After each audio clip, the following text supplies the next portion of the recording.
ধোকায়, কিসের প্রতারণায়, কিসের ধোকায়, কিসের প্রতারণায় আমি দয়াময় আল্লাহ থেকে তুমি মুখ ফিরে আনিলা।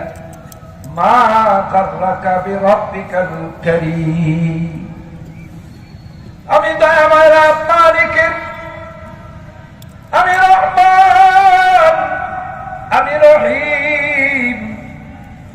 ভালো করে চিন্তা করো, আমার আল্লাহর দয়া, আমার আল্লাহর রহমত কত। আমি যে আজকে দুনিয়ায় আসবো এটা আমার বাবা জানতো না, আমার মা জানতো না। আমি যে সুস্থ ভাবে আসবো, আমি যে অসুস্থ ভাবে আসতাম না, আসলে আমাকে কেউ সুস্থ করতে পারতো না। এই যে আজকে আসার সময় শুনলাম মেয়ের লাশ বহন করল, সুতরাং কল্পনাও তো কেউ করতে পারে না যে আমার মেয়ের লাশ, আমার ছেলের লাশ আমাকে বহন করতে হবে। তাহলে বোঝা গেল এই নিঃশ্বাসের কোন বিশ্বাস নাই। সুতরাং আজকেই প্রস্তুতি গ্রহণ করেন। আমি ভালো হয়ে যাই, আমি ভালো হই, আমি ভালো হই। পৃথিবীর সবাই খারাপ হলেও আমার কিচ্ছু যায় আসে না যদি আমি ভালো হই। কিন্তু একটু তাকায় দেখেন আমাদের সমাজের দিকে, যে আমরা সবাই প্রতিযোগিতায় লিপ্ত কিভাবে খারাপ হয়। যদি বলেন মিয়া চাকলুগেরার নিচে কাপড় বড়, এটা তো হারাম, কত হুজুরা পড়ে। দেখেন একটা গুনাহ করার জন্য রেফারেন্স জানতেছে, এই মিয়া দাড়ি কামাও, কাম করো, তুমি নরসির উম্মত দাবি করো, দাড়ি কামাও। বলে হুজুর কত বেশি কামায়, কত মানুষের দাড়ি কামায়। মানুষের রেফারেন্সটাকে গুনাহ করার জন্য, অন্যায় করার জন্য মানে ভেজাল দিতেছে, ওজনে কোপ দিতেছে। যদি বলেন ভাইরে এগুলো করো না, মানুষের ক্ষতি করো না, দেখবেন সে উদাহরণ টানে সবাই করে। আমার কাছে কেমন যেন মনে হয় যে সবাই করে, এটা একটা কোন দলিল, এটা একটা মনে হয় যে একটা দলিল, সবাই করে। খুব ভালো করে মনে রাখা, সবাই করে তাই তুমি করতেছো। যেদিন তুমি কবরে যাবে সেদিন তোমার সাথে আর কেউ যাবে না, তুমি একাই কবরে সেদিন যাবে। এজন্য আমি বলি মানুষ খুব চিন্তা করবেন, খুব চিন্তা করা, যে চিন্তা করে তার নাম হলো মানুষ। তিনটা গর্ব অতিক্রম করে মালিকের সামনে দাঁড়ানো লাগবে। আমার আগে যিনি তরুণ ওয়াইজ, তরুণ আলেম আপনাদের সামনে বয়ান করছেন, বারবার আমাদেরকে নাম শিখাইছেন, আল্লাহ বলাইছেন। কার নাম বলাইছেন? আমাদের মালিক হলেন কে? জোরে চিৎকার মেরে বলেন কে? এই আল্লাহর নামটা বারবার আমাদেরকে বলাইছেন। সুতরাং আল্লাহ আমাদের মালিক। এই মালিক কি শুধু এই দুনিয়ার জন্যই না, আখিরাত? ভালো করে মনে রাখা, আমাদের মালিক আল্লাহ শুধু এই দুনিয়ায় নয়, বা দুনিয়া মনে করেন না এটা হাসিনা খালেদার জন্য আল্লাহ ছেড়ে দিয়েছেন। এই দুনিয়াও কারো নয়, দুনিয়ার মালিক আল্লাহ, আখিরাতের মালিক যিনি তিনি হলেন কে? আল্লাহ। এই কথাটা আল্লাহ পাক বারবার সূরা ফাতিহার মধ্যে আমাদেরকে স্মরণ করা। আমি শুনছি আমার আগে যিনি বয়ান করছেন তিনি সূরা ফাতিহা তেলাওয়াত করছেন। আপনারা সূরা ফাতিহা সবাই জানেন। আমাদের দেশে একটা কৌতুকলা কথা আছে, যে একজনে সৌদি আরব গেছে, অনেক আগের কথা। বাবা জিজ্ঞাসা করছে, কিরে ওই দেশে কিভাবে চলিস, দেশ কেমন চলছে? আব্বা চলা বড় মুশকিল, এখানে কিচ্ছু বুঝি না, কিচ্ছু বুঝি না। এখানে খালি দুইটা জিনিস বুঝি। কি? আজান দেয় যে ওই শব্দটা বুঝি, আজানটা দেয় বাংলায় ওইটা বুঝি, আর যে নামাজ পড়া ওই আলহামদুলিল্লাহ সূরা পড়ে এটা বুঝি, আর বুঝি। তার মানে বোঝা গেল আলহামদুলিল্লাহ সূরা সবার মুখস্থ আছে। এটা সূরার নাম যদিও সূরা ফাতিহা, কিন্তু এই আসল এই নামটা দ্বারাই বেশি পরিচিত হয়ে গেছে আলহামদুলিল্লাহ। ঠিক না? এই নামে সবাই বেশি। এই আলহামদুলিল্লাহর মধ্যে একটা আয়াত আছে, করে দেখেন, বারবার পড়াই আমরা। ফরজ নামাজ বলেন, ওয়াজিব নামাজ বলেন, সুন্নত নামাজ বলেন, মুস্তাহাব নামাজ বলেন, তাহাজ্জুদ বলেন, আওয়াবিন বলেন, চাষ বলেন, পৃথিবীতে যত নামাজ আছে সব নামাজের মধ্যে সূরা ফাতিহা পড়া ওয়াজিব। সূরা ফাতিহা পড়া কি? সবাই বলেন কি? ওয়াজিব।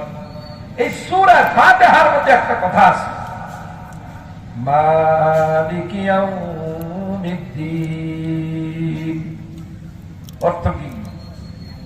কিয়ামতের দিনের মালিক যিনি, তিনি কে? চিৎকার মেরে বলেন, কিয়ামতের দিনের মালিক কে? ইয়াউমা লা তামলিকু নাফসুন লিনাফসিন শাইআ ওয়াল আমরু ইয়াউমাইযিন লিল্লাহ। খুব ভালো করে বলে রাখি, ইয়াউমা লা তামলিকু নাফসুন লিনাফসিন শাইআ ওয়াল আমরু ইয়াউমাইযিন লিল্লাহ। আল্লাহ বলেন, শুনো, এমন দিন ওই কিয়ামতের দিন যেদিন আর কারো কোনো মাতবাড়ি চলবে না, কেউ তোমাকে সামান্য প্রকারও সাহায্য করতে পারবে না।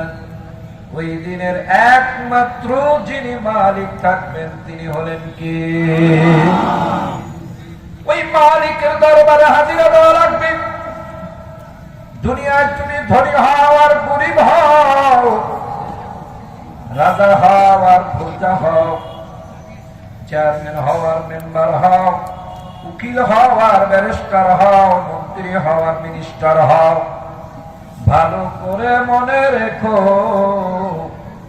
মালিকের দরবারে যেতে হবে। আর মালিকের দরবারে সবাইকে জবাব দেওয়া লাগবে। সুতরাং ওই মালিকের দরবারে যাবার জন্য তিনটা গর্ব অতিক্রম করে যেতে হবে। প্রথম গর্ব হলো মায়ের পেটের গর্ব। মায়ের উদরে ছিলাম, আপনিও ছিলেন, আমি মৌলভীও ছিলাম, ঠিক না বেঠি? এই গর্বটা, এই গর্তটা অতিক্রম করে আসছে। ওই গর্বতেও কেউ ছিল না, ওই গর্বতে কেউ ছিল না। মায়ের পেটের মধ্যে আমি একাই ছিলাম। ওখানে আমাকে যিনি এত সুন্দর করে সাজিয়েছেন তিনি কে? এজন্য আল্লাহ পাক কালামে মাজিদের এক আয়াতের মধ্যে খুব আফসোস করে বলছেন, ইয়া আইয়ুহাল ইনসান মা গাররাকা বিরাব্বিকাল কারীম। হে মানুষ, কিসের? একজনের বাচ্চা হয়েছে, সন্তান হয়েছে, একটা পাও, এই ডান পাটার আপনার এই ইটা নাই, এটা কি বলে, রান নাই, এই একটা অংশ নাই, বাচ্চা হয়েছে। এই রান নাই, কিভাবে এই জায়গাটা গিয়ে এখানে জয়েন্ট হয়েছে? রান নাই, একটা পায়ের নাই। ডাক্তার লাগাই দিছে পাও একটা, কিন্তু ওই পাও দিয়ে আর ব্যবহার করতে পারে না। আমার মালিক দেখাইতেছেন, দেখো, কেউ তোমাকে সুস্থ করে দুনিয়ায় পাঠায় নাই। সুস্থ করে তোমাকে এত সুন্দর করে যিনি পৃথিবীতে বানাইছেন তিনি কে? এর পরের আয়াতে আল্লাহ বলেছেন, আল্লাযী খালাকাকা ফাসাওয়াকা ফাআদালা। দেখ, আমি আল্লাহ তোকে বানাইছি। কে বানাইছি? আল্লাযী খালাকাকা, আমি আল্লাহ তোকে বানাইছি। বাস আল্লাহ বানাইছেন বললে আমরা বুঝতাম যে মানুষ বানাইছে। হ্যাঁ, মানুষ বানাইছে। মানুষ বললে আমরা বুঝি আমাদের নাক আছে, কান আছে, চোখ আছে, পাও আছে, হাত আছে, হাতের তালা আছে, হাতের তালার 5টা করে আঙ্গুল আছে, পায়ের তালা 5টা করে আঙ্গুল আছে। এরপরও আল্লাহ রাব্বুল আলামিন ব্যাখ্যা দিয়ে বলতেছে, আল্লাযী খালাকাকা, আমি আল্লাহ তোকে বানাইছি। ফাসাওয়াকা, সুবিন্যস্ত করে তোকে আমি বানাইছি। দেখ, আমি তোকে কত সুন্দর করে বানাইছি। যেখানে নাক দিলে তোকে সুন্দর দেখা যাবে, ওখানে আমি করে নাক দিছি, যেখানে জবান দিলে সুন্দর দেখা যাবে ওখানে জবান দিছি, যেখানে চোখ দিলে তোকে চোখে সুন্দর দেখা যাবে তুই চোখটা ভালোভাবে ব্যবহার করতে পারি সেখানে দিছি। কিভাবে তোকে কানটাকে এই জায়গার মধ্যে তোকে দ্বারা ঠিক করাইছি একটু লক্ষ্য করে দেখেন। এই কানের চতুর্দিকে আবার বেড়া দিছে, 3 দিকে বেড়া দিছে। জীববিজ্ঞানীরা বলেন যদি মানুষের এই কানের উপরের এই চামড়াটা না থাকতো তাহলে সরাসরি শব্দ কানের মধ্যে ঢুকে মানুষগুলো একেবারে কানের তালা ফাইটা মানুষগুলো রক্তাক্ত হয়ে যেত, অসুস্থ হয়ে পড়ত। কি সুন্দর করে আমার আল্লাহ শব্দটা যেন কোনো বড় না হয় ছোট না হয়, সুন্দরভাবে যেন মানুষের কানের মধ্যে গিয়ে শ্রুতি সুন্দরভাবে যেন বুঝে নেয়। আল্লাহ এইভাবে কানটাকে আমাদের জন্য তৈরি করছেন, কে বানাইছে? আমার বাবা মা দরখাস্ত করছিল, কি সুন্দর করে আল্লাহ বানাইছেন। যেখানে লিবাস দেওয়া দরকার ওখানে লিবাস দিয়েছেন, যেখানে কিডনি দেওয়া দরকার ওখানে কিডনি দিয়েছেন,